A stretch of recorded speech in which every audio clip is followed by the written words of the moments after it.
Can you please use your microphone? Sorry. I'll call this meeting to order of the Measure Oversight Committee. Before we begin today, I'd like to call on Member Pope to give us an update regarding one of our members. Thank you, Chair Paul. On Thursday, Vice Chair Dami had a massive stroke at home, and he is currently in doctor's hospital.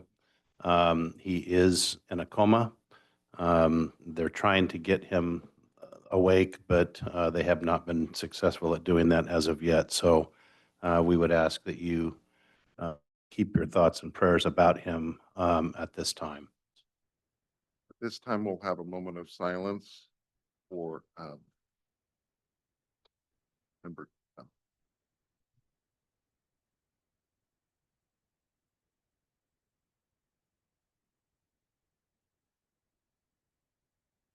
Amen. You would rise now with me to and on the pledge.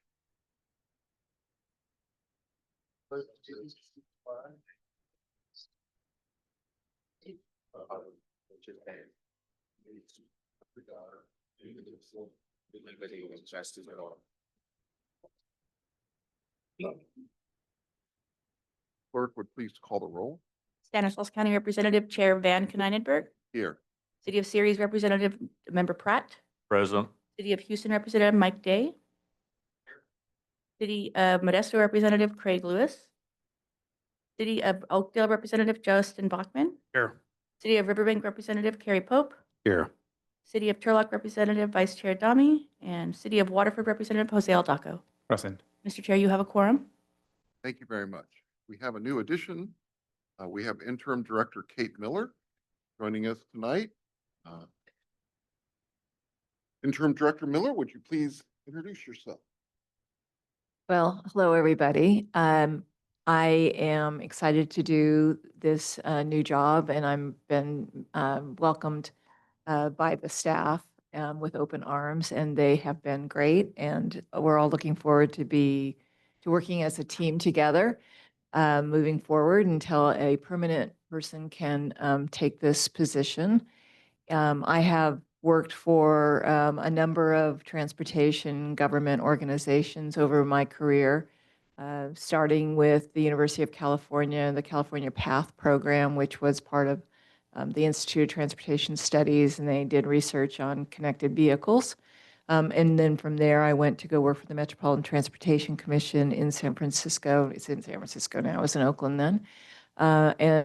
And then I went to go work for AC Transit, which is the largest bus-only system, I think, in the country. And after that, I went to go work for the Napa Valley Transportation Authority as the executive director for 13 years and retired from there in June. So I was bored almost immediately, and so I started an LLC, and I'm back working, and I'm really happy to be here. Thank you. Welcome. At this time, we would have public comments. Please, if a member of the public would like to address the committee on any item that's not on the agenda, please limit your comments to 5 minutes. Do we have anyone online who'd like to make? No. We will move then to the consent calendar. I will accept a motion to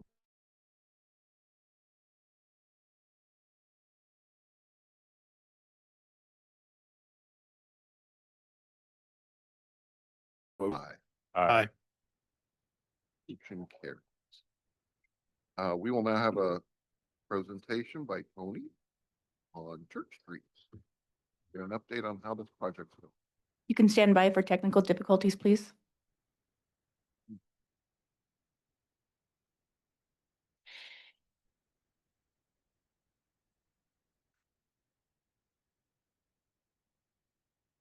Getting that moving, Yes. that's a bad thing. Should we go sign on? That's fine.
Working? Yep. Okay. All right. Okay. Good evening. My name is Tony Harris, Manager of Strategic Project Delivery. I'm pleased to make a presentation to the committee tonight about the Church Street Mobility Enhancement Project. Next slide, please. How did this project come about? It came about through a community transportation needs assessment. In October 2019, Stancock received a grant from Caltrans, and the purpose of that grant was to assess the different transportation network and come up with improvement strategies in unincorporated disadvantaged communities. That study resulted in mobility enhancement concepts in Bystrom and Empire. Next. So the Church Street project, and I will show you more detail, but this is just to give you a vicinity map that is basically on Church Street north of Yosemite, which is State Route 132, to just north of McCord Avenue. It also has some improvements on 1st and 2nd Avenue. Next. This basically highlights some of the destinations within the project area. We have several schools in the area, we have post office, but you will also see that in the blue, it shows where some of the existing sidewalks are, but then the red is where the project will be doing work, and I have maps to go in a lot closer detail. Next. So what is the project? The project is to improve mobility throughout that community of Empire. It's going to be directly on Church Street and also on 1st and 2nd Street from Church Street over to G Street. It will construct curves, gutter sidewalks, and it also has drainage improvements and will repave Church Streets and that portion of 1st and 2nd Street as well. There's non-compliant sidewalks out there that does not meet ADA requirements. Those will be replaced and brought up into standards. In addition, there will be curve extensions, crosswalks, and flashing beacons to help deal with the speed of traffic that has the tendency to go down Church Street as well. Next. So I'm going to go through a few of these so you can see, but before I start, just color visually. So you'll see that the darker color is where there will be parking lanes, and then there's different colors to show where there will be existing sidewalk or sidewalk be replaced, and then also where non-compliant driveways will be replaced. So you'll see that it's not, when we're done, it will be continuous throughout the whole limits of the project. And if you go out there, there's different portions that has some sidewalks, no sidewalks, there's drainage issue. And the whole idea is to make everything uniform and accommodate pedestrians throughout. So this is a layout that starts at Yosemite and it goes from Church Street. You get to the intersections, you'll see crosswalks will be painted, also ADA ramps will be put in. Next. And again, just continuing on up Church Street, you'll see where there's different colors and representing the work that was the scope that was included for the funding application. Next. And just continuing on with this until you get to the end of Church Street in particular. And then we have similar slides like this on the next slide that you will begin to see what is proposed on 1st and 2nd Street to help get you over to the actual schools in particular. So this is throughout the quarter. Next. And you can continue on. So just representative. And just to clarify, there will be positive storm drainage tied in on all these improvements. The existing drainage out there is, some of it is like gravity sump tied in. The county has a drainage project that's going on. We're working closely with the county so that whatever drainage we do ties into that project in particular. So again, on Church Street, there are sidewalks on one side, not on 1st Street on one side, not on the other side. It's just a hotspot of different things out there. And so when we're done, it should be very nice. Next. And you can just stroll on through until. So the project funding. Basically, in January 2024, there was a resolution passed by the policy board to commit a little bit over $2 million of Measure L Community Connect funds. Those funds were used as a match to apply to the California Transportation Commission for active transportation program and funds. In December 2024, the commission partially funded StanCog's request because they did not have the capacity to fully fund the total amount requested. But in June of this year, the commission provided the balance of the fund because they were deleting projects from that program that was not meeting their delivery commitments. So therefore, the project's fully funded with the full amount that StanCog requested. So the 2 million basically, which is 20% of the project cost, leveraged 80% in active transportation funding for the project. Next. Here's the project. You can see how it breaks down. This is what a cost estimate is for the environmental, for the design, right of way, and also for construction. What I want to point out is at the bottom, it says active transportation construction funding. The funding was programmed by the Transportation Commission in fiscal year 2029/30. And that's really what's driving the timeline, is just making sure we work to get the project ready, but we can't go to construction until the money from the commission is available. Next. The policy board also has approved a resolution for a consultant procurement. A request for proposal was released. Several proposals were received. The evaluation team consisted of StanCog and the county, which owned the roadway. And it was recommended to the policy board to hire SOMAS to actually do the environmental design right-of-way work, but also provide design support through construction.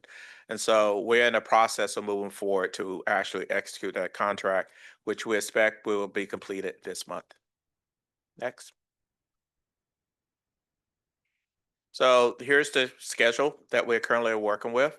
The tentative timeline we have is an environmental document completed in March 2027. We don't think it's a very extensive document, but we're timing this schedule up based upon when the construction funding would be available. So we're going to want to be prepared to go to construction as soon as that funding is available. So we would complete design in December of 2028 and right away at the same time. And we expect that we'll be able to basically be in construction and complete in June 2030. So next. With that, I will entertain any questions anyone may have. Are there any questions for Tony? Thank you very much. Thank you. We'll now move to items of discussion and action. And item 7A, which is a question that has arisen on the Measure L Policies Outreach and Education Campaign. Yes, thank you.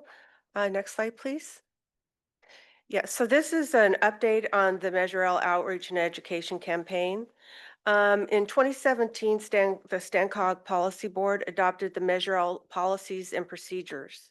And in those policies and procedures, there are the local control funds, policies and procedures, and then the regional control funds, policies and procedures.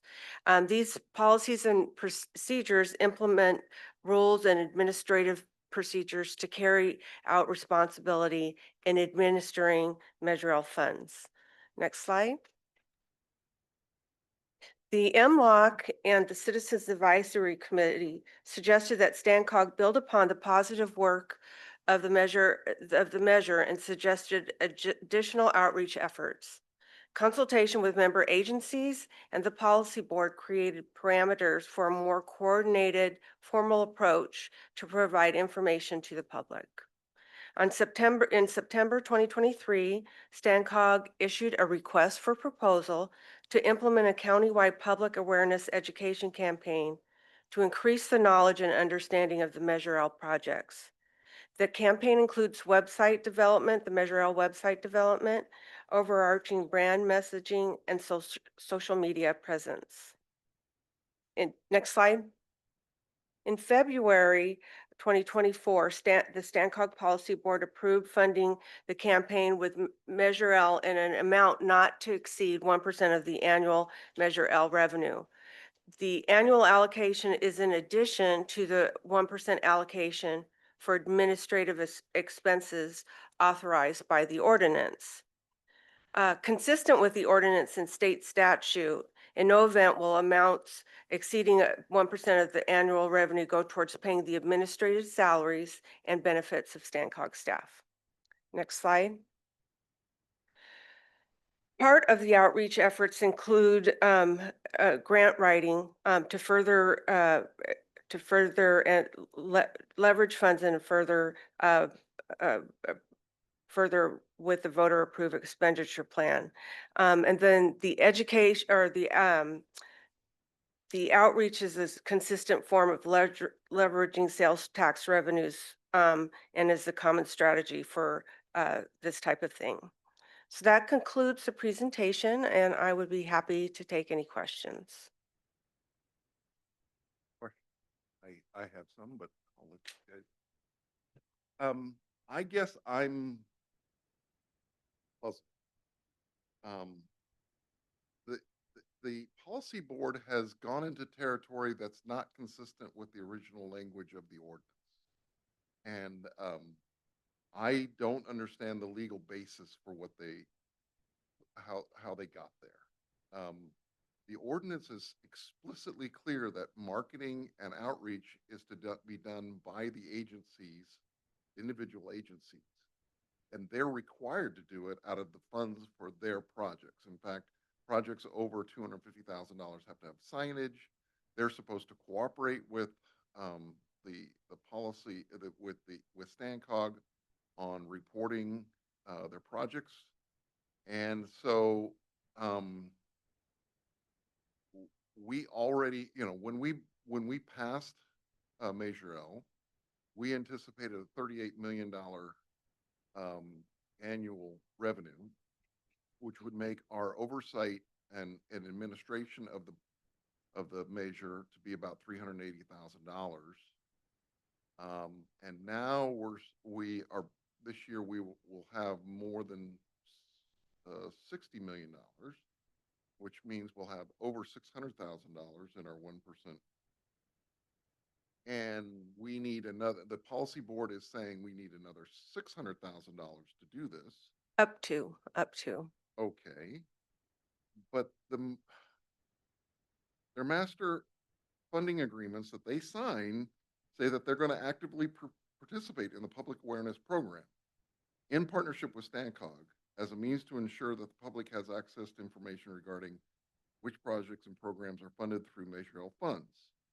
So the original language of the ordinance anticipated this and anticipated that they would pay for it. And now they're coming back and saying, oh, well, we don't want to pay for it. And I don't understand I don't understand a reading of the ordinance saying that this is justified. I think the policy committee has just made this up out of thin air. And I guess I'm puzzled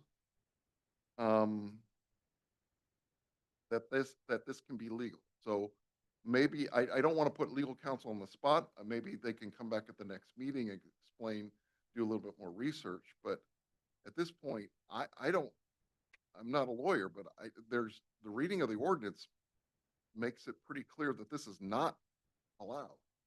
Okay, I see Monica turning her. Okay. If I may, Mr. Chair, just Sure. respond briefly.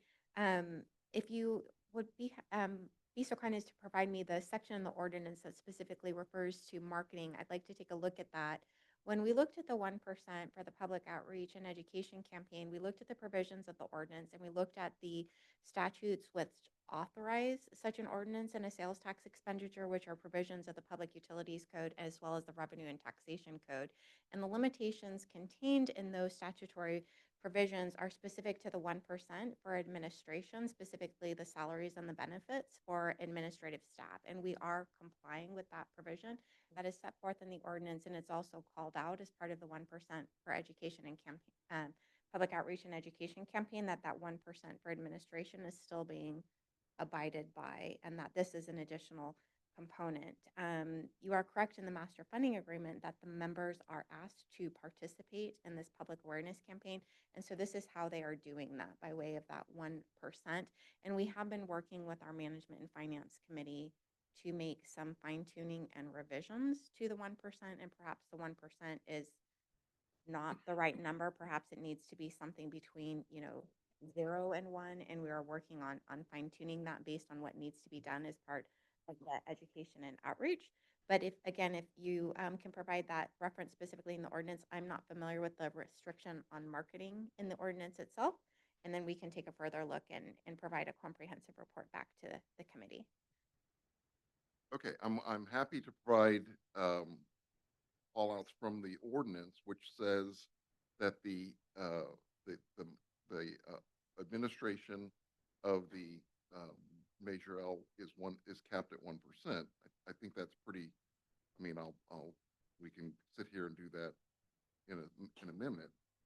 This notion that somehow, and you do agree that the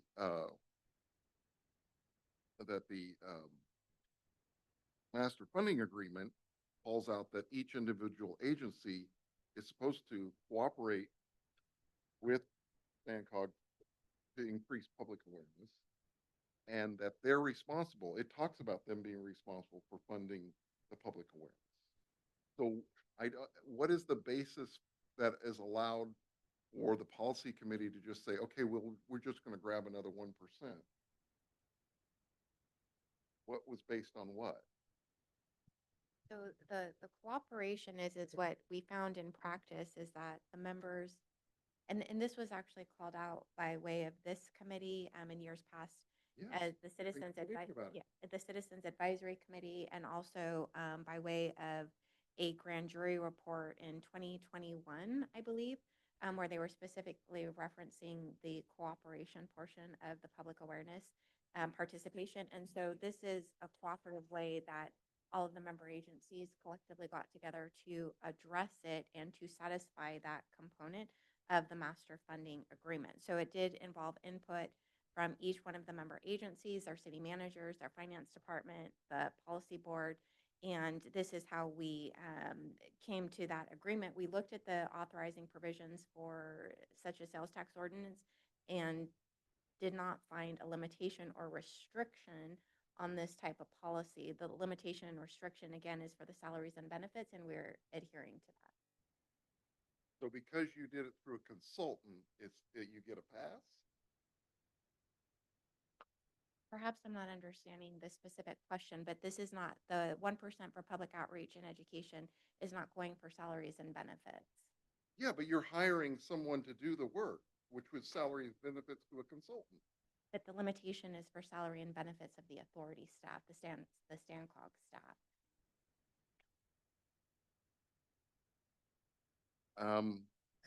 Okay, I guess I have to be Johnny Lawyer and do a more deep dive on this, and because I'm sorry, I don't understand the I will pull up the.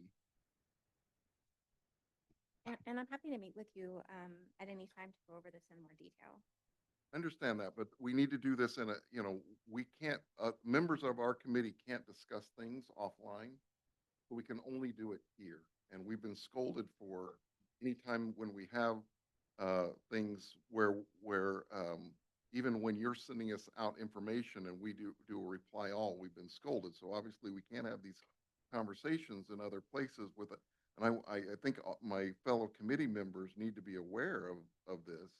And I don't mean to, I'm not planning to play gotcha on this, but I am trying to understand. I brought this forward because,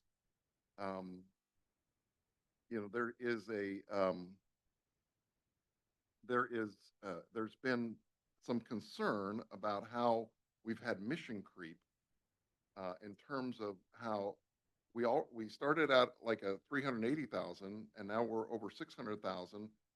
I'll get later to how this body that's not been properly accounted or audited to this body. That's the next thing. But now we say, oh, we need another $600,000 for something that the member agencies were supposed to do in themselves via the agreement they signed on to. And the other issue was they've not been cooperative in getting us their information, and per the master funding agreement, they're supposed to be penalized for that. Yet no agency has ever been penalized for not cooperating or giving us the information. So they just keep saying, well, we'll get it to you, we'll get it to you, we'll get it to it. And there's been no carrot, no stick to get us into compliance with these two documents. Hence, we are still working on the 2023-24 audit, the 24-25 audit. We're going to blow through both deadlines. And quite honestly, we are failing at our job at this oversight committee if we don't say to the policy board, we came to you last year and said you were not getting this done correctly. We're now going to go to them in January again and say, you're still not meeting this. We are a powerless committee. We do not hire anyone. We do not fire anyone. All we can do is complain and and offer some feedback when we see something that doesn't seem right. Anyway, sorry. That's kind of where I don't understand the legal justification for where the policy board came up with this information. If there are any other, that's my complaint. It sounds like what I need to do between this meeting and our next meeting is do a more thorough legal letter outlining my concerns. Try to do that, and then get back to, we can discuss it at our next meeting. And Chair, I think we can also, staff can really take a deeper dive on the language in the ordinance and get back to this committee with further explanation as well.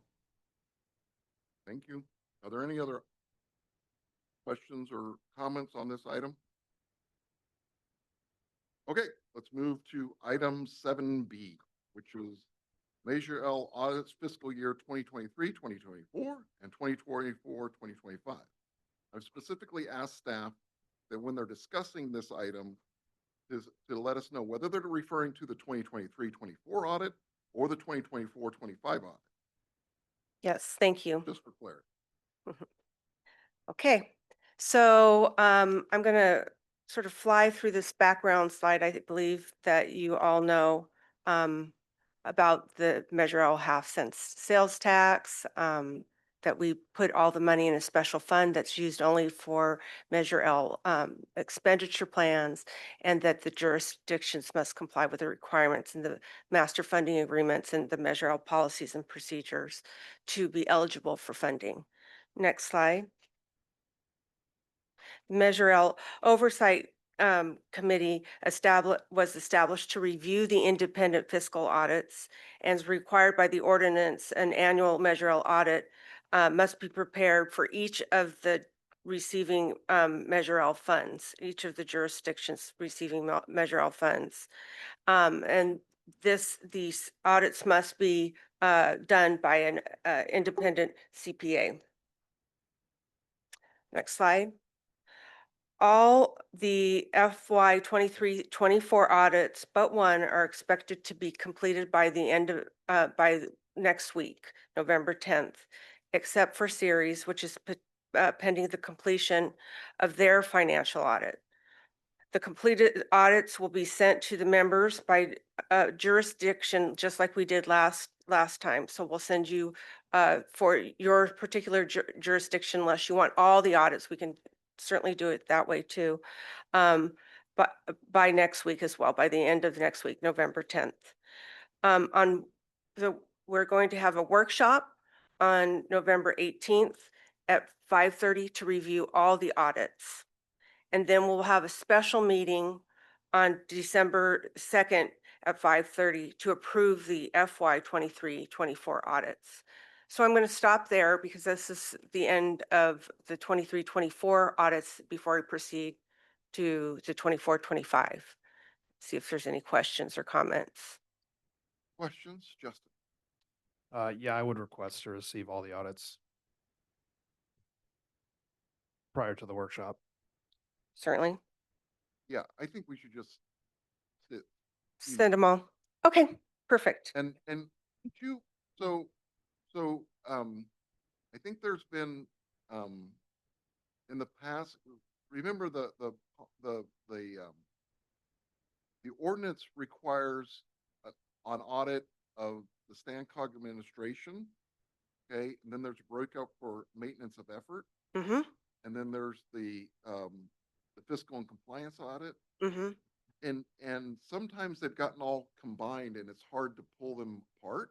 Mm-hmm. Will they be combined or will they be pulled apart so that we can we weigh each one separately? So the audits themselves will be on their own. The maintenance of effort, we can show you those as well if you'd like separately. Last year we didn't, last year was I'd my, like to see the maintenance of it. okay. I think we want to see the Stancog administration audit. Mm-hmm. We want to see the maintenance of effort audit and then the fiscal and compliance audit. Okay, all separate. Okay. Okay. So that's the FY 23-24 audits. Are there any additional comments or questions regarding those? So 12/2 is when December 2nd is when we're going to approve it, correct? Correct. Okay, great. Yeah. Now We're going to present those, when's that going to be presented to the policy committee? that would be, we would be presenting to them in December. At December 15th, is that Mm-hmm. the date? Yes. 10th. December 10th. Excuse me, sorry. Yeah, thank you. And that's when we would be presenting a letter to them with our corresponding letter? Yes, Correct? we'll have that ready on the 2nd. December 2nd when we at our special meeting. Thank you. Mm-hmm. And the series financial audit will be within that time frame. We might have a draft of it, but until their audit is complete, it will only be a draft. Until their FY 23-24 audit is complete, it will only be a draft.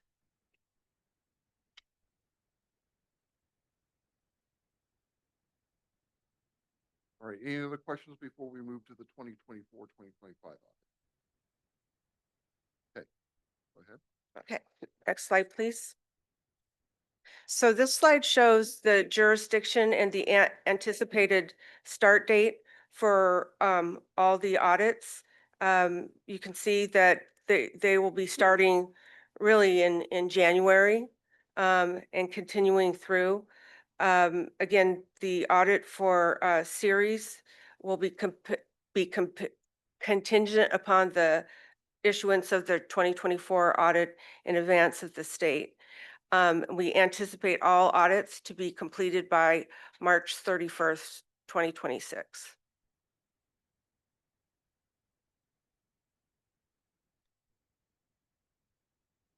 Okay, in terms of, so walk us through, when you say complete, when would you anticipate you having us do a workshop and have us doing a meeting for acceptance?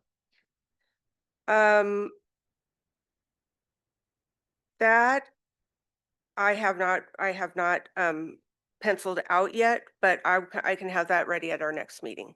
Okay, well, because one of the items coming up is our meeting calendar. and Correct. So that's why I want to. Oh, I'm so sorry. It is there. It's in the meeting calendar. Just bear with me for one moment. So we will be having a special meeting on March 3rd, where we won't be able to give you the audits at that point because they won't be prepared, but we anticipate having a workshop on the 7th of April to go over the audits.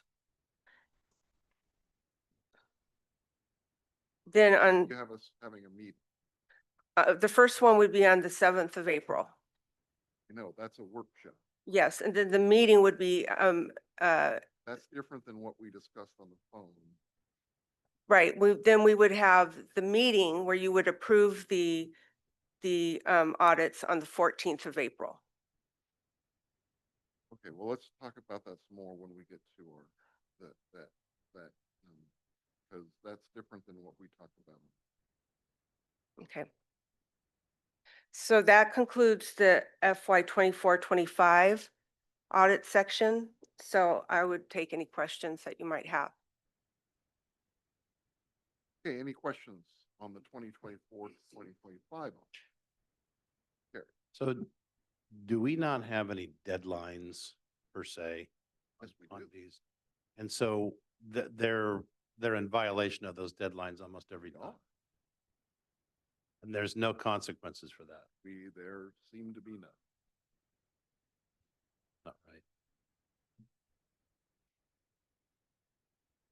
Yeah, no, today I tried to put together a spreadsheet of when we should be hitting these, and I recognize I've heard all of the reasons why we missed these deadlines, and we won't rehash those. But going forward, we need to have a plan to hit the deadline. And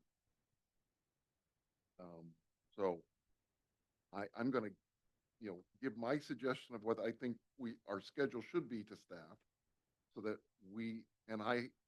that we hopefully can do this going forward. And we've got a new CPA firm that's auditing that now, correct? I mean, they've been on Yes, for how long? they've been on since December. So they're Almost a relative. year. Yeah.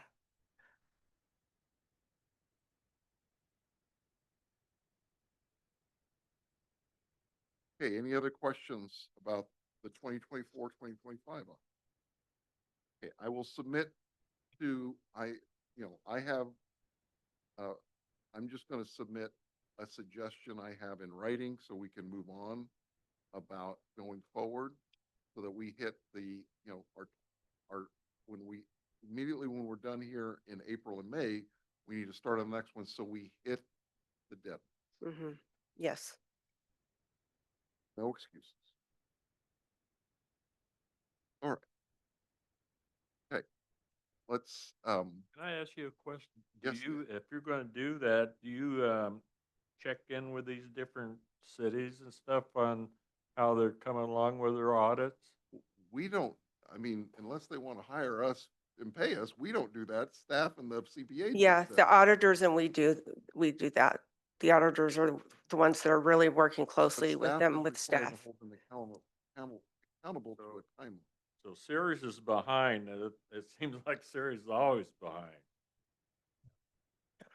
And I guess the question is, what are going to be the consequences? There is a master funding agreement that talks about consequences for missed deadlines. What are we going to do? Because, I know that this is, I hope this does not come as us being confrontational tonight. What it is that we have tried to give grace as much as we can through the last 6 months. But you have to understand that I put a lot of blood, sweat, and tears in trying to get this county to be a self-help county. And I have been told to my face of how that I have failed, and that our committee has failed because we were the oversight committee, and we have not held anyone accountable. And we have tried to be as cooperative with staff and as we can, but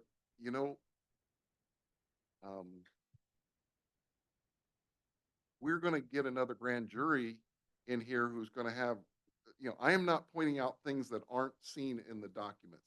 I've been trying to say, okay, let's get on with this. But I guess we have to be more forceful in our language on this, because we keep missing this. And I guess that's my frustration. I'm sorry.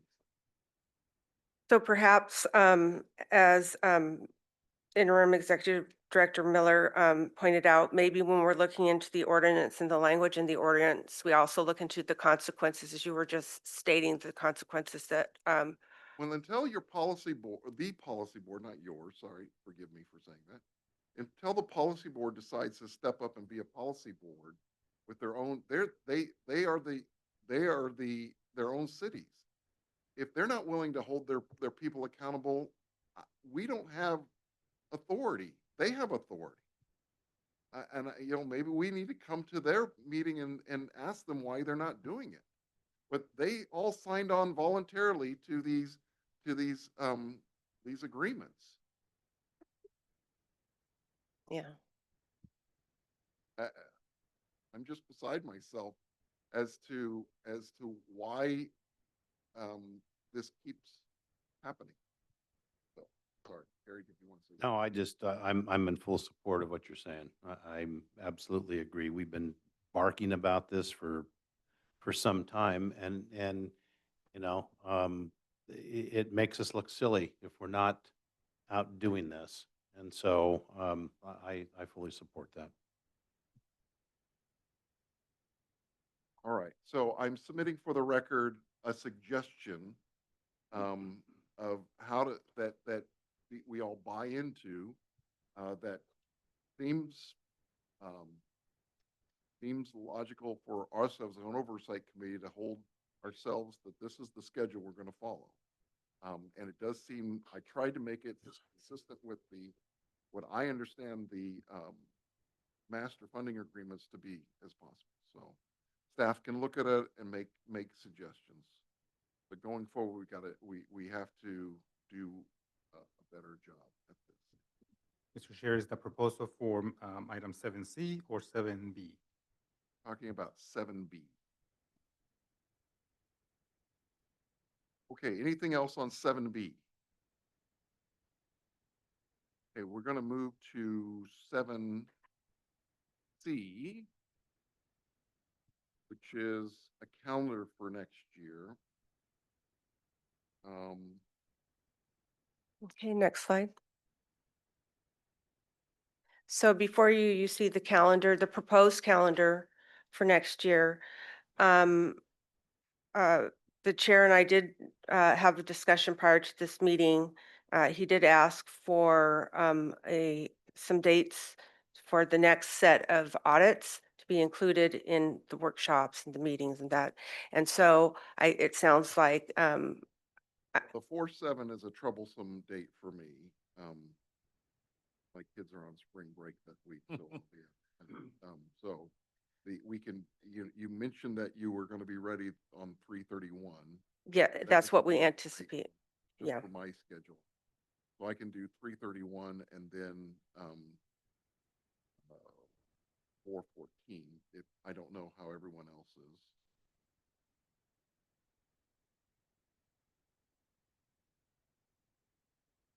And I guess my question is, does the calendar in, our calendar was always developed in anticipation that by our November 3rd meeting, Mm-hmm. that would be the date we adopt or accept the 3 audits. Is that going to, and that's kind of what works in a calendar. We'll need to have a workshop prior to that, which we can schedule later. Mm-hmm. I'm just confirming that is directionally what staff is thinking. Yes, the goal is, as you stated, to get back on track. And so what that looks like is that we just go through, we're in the audit process right now, and we just plain don't stop until we're caught up. I would have to I need to talk to the auditors, make sure that they can accept this schedule as well, and let them know that it's important for us to get back on track. But Well, I basically, would assume when they took the job, they looked at the ordinance and saw what the schedule was in the ordinance. yeah. But so anyway, we'll just keep on going until we're caught back up again. So I am asking that the April 7th workshop be moved to March 31st. Okay.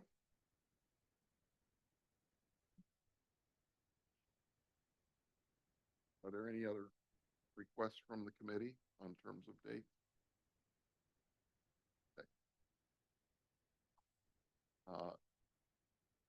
If, I think if with that change, I think we can move forward with this, meeting schedule for the calendar year 2026. So we're going ahead and move that to 3/31. Yes, move the 4/7 to 3/31. Okay, everything else we will hold as the.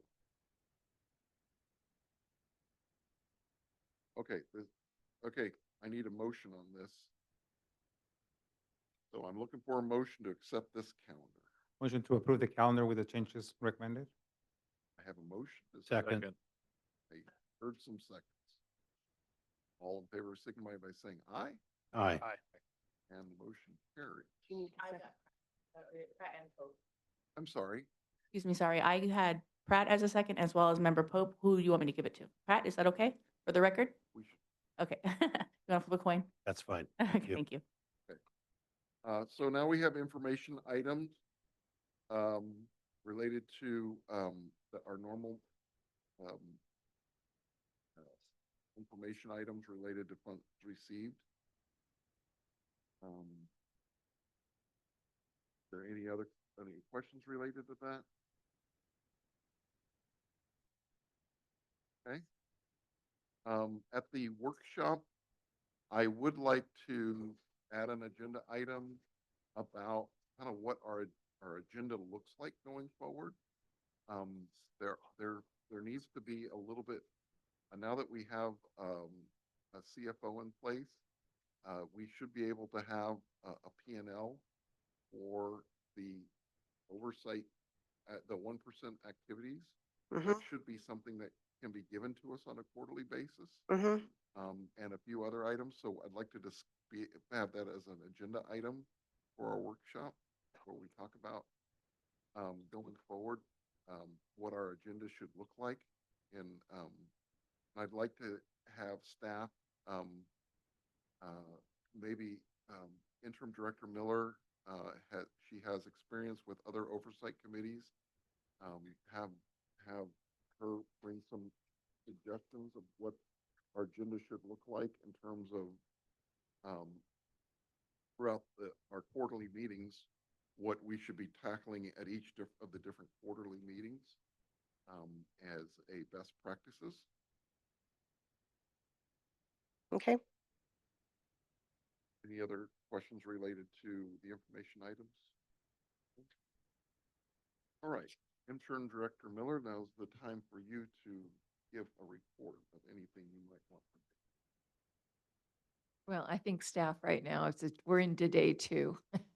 And they've heard a lot of my opinions about a lot of things, including the measure. So, we'll work together, and we heard your comments, and I took some notes, and we'll come back and provide you with some input on ways that this meeting can be maybe a little bit more informative. One of the things that we do or did at Napa Valley Transportation Authorities is what we had city and county staff provide regular reports on the projects that they're working on, and I think that might help. And just keep them rotating. Maybe you get 2 or 3, and then they just rotate in the following year. So that might help. All right. Member reports. Are there any items or topics that members would like to report on? Okay. So I would just at this point remind everyone that we'll gather together again on November 18th for a workshop, and then our next formal meeting will be December 2nd at 5:30. Our workshop will be here in this room at 5:30 as well.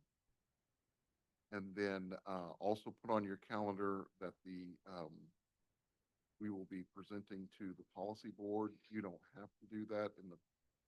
I will go and present whatever letter we come up with But those are, as in the past, we presented a letter to policy board at that time.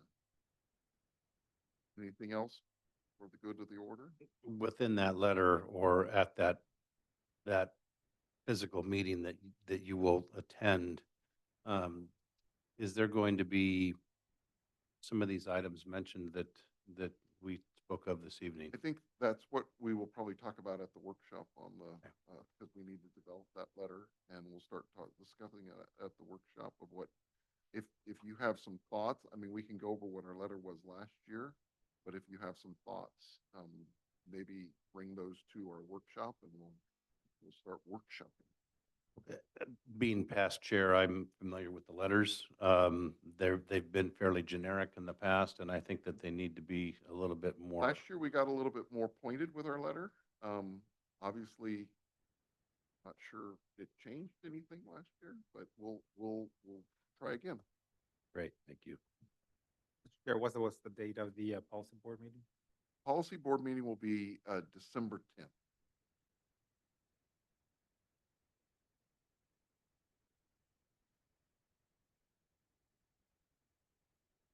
If there's nothing else, I call this meeting adjourned.